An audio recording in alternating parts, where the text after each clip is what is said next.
Hi, I'm Ryan. Today I'm going to show you how to make a Bloody Mary. First thing is, stop looking like a fucking bum. Okay, get your shit together.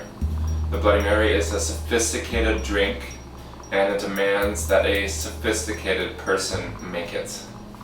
Okay, now we're ready to make a Bloody Mary. Start off with some pint glasses. That's pretty straightforward.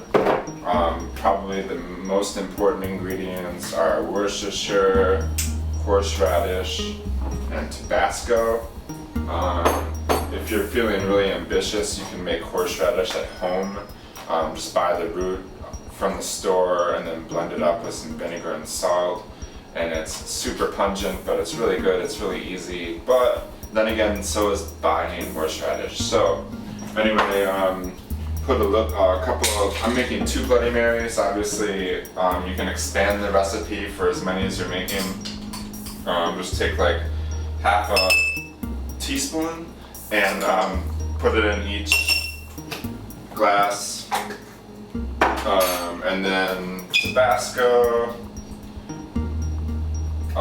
Just do that for a while. I don't know, I'm not too specific about it.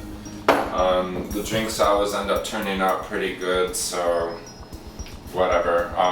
Worcestershire, some sort of liberal dashes with that. Of course, if you're a conservative, you can also use Worcestershire. Okay, from this point, my recipe gets a little bit different than some others. Lemon juice is not that exotic. I put a quarter of a lemon in each one. Lime juice also. And I learned this from a bartender in Madison at the Tornado.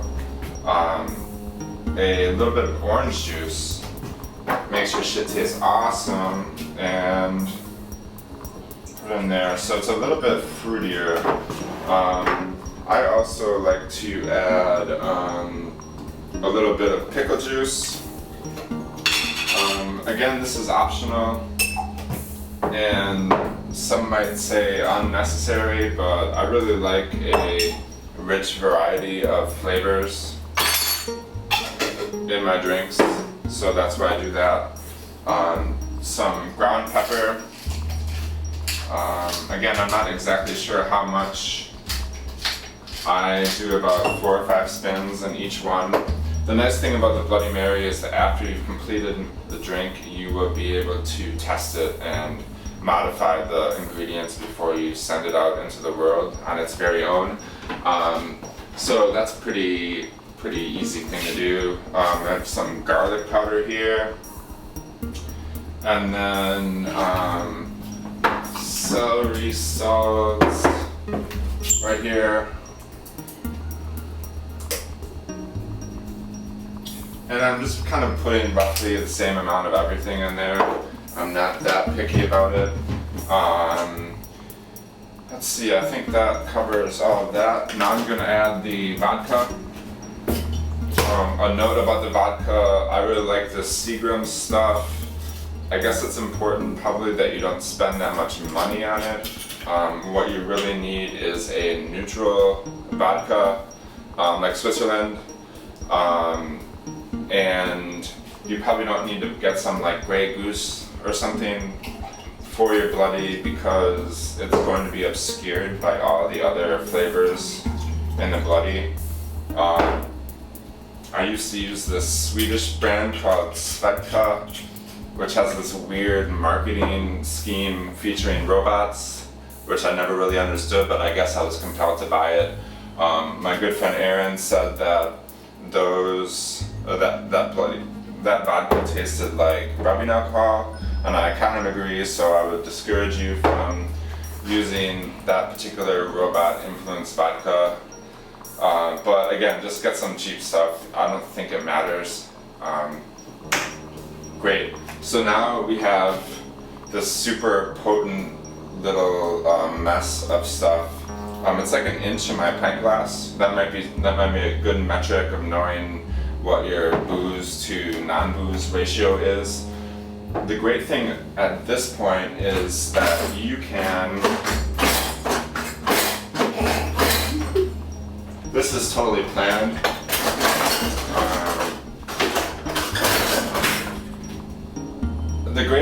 The great thing about this part of the bloody is that you can just preserve this.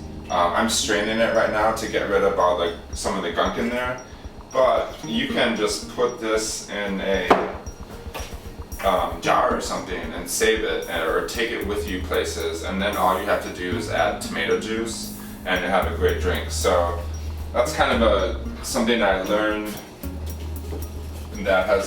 that's kind of decreased my Bloody Mary making time. You know, it's not the most, it's not the easiest drink to make. It's a little time consuming, so if you can do half the work, or 3/4 of the work ahead of time, that's pretty good, and you'll impress people. So at some point, if I get my shit together, I'm gonna sell this super potent vodka Bloody Mary stuff. And you better buy it. It's gonna be great. I don't even know if that's possible because that seems like a weird thing to sell, but this is America. I'm gonna continue to believe in myself. Okay, great. So now we have the essence of the Bloody Mary all prepared. All we have to do is add tomato juice. I actually don't use tomato juice. I use this stuff called Knudsen Berry Veggie, which tastes basically like tomato juice, but has all sorts of other awesome stuff in it for you.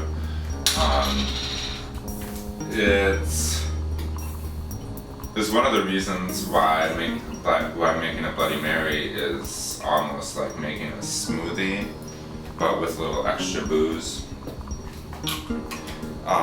It's just going to make you feel good generally, except for the booze, which might make you go to sleep.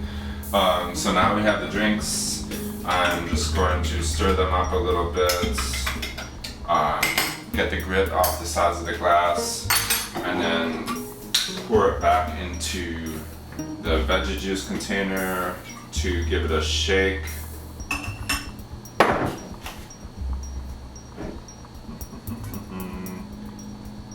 And then from here, we're pretty much set. All we have to do is add ice, shake this up really good. One thing you can do at this stage is sample the drink and kind of figure out whether it needs anything. No, that's pretty much amazing. So I'm just gonna go ahead and add ice to the glasses. You know, it helps if you have all your stuff cut up ahead of time. It's kind of fancy, it makes your job a little easier. Your super difficult job of making Bloody Marys for people. Man, it's rough out here. Okay, great. So we have a couple of Bloody Marys.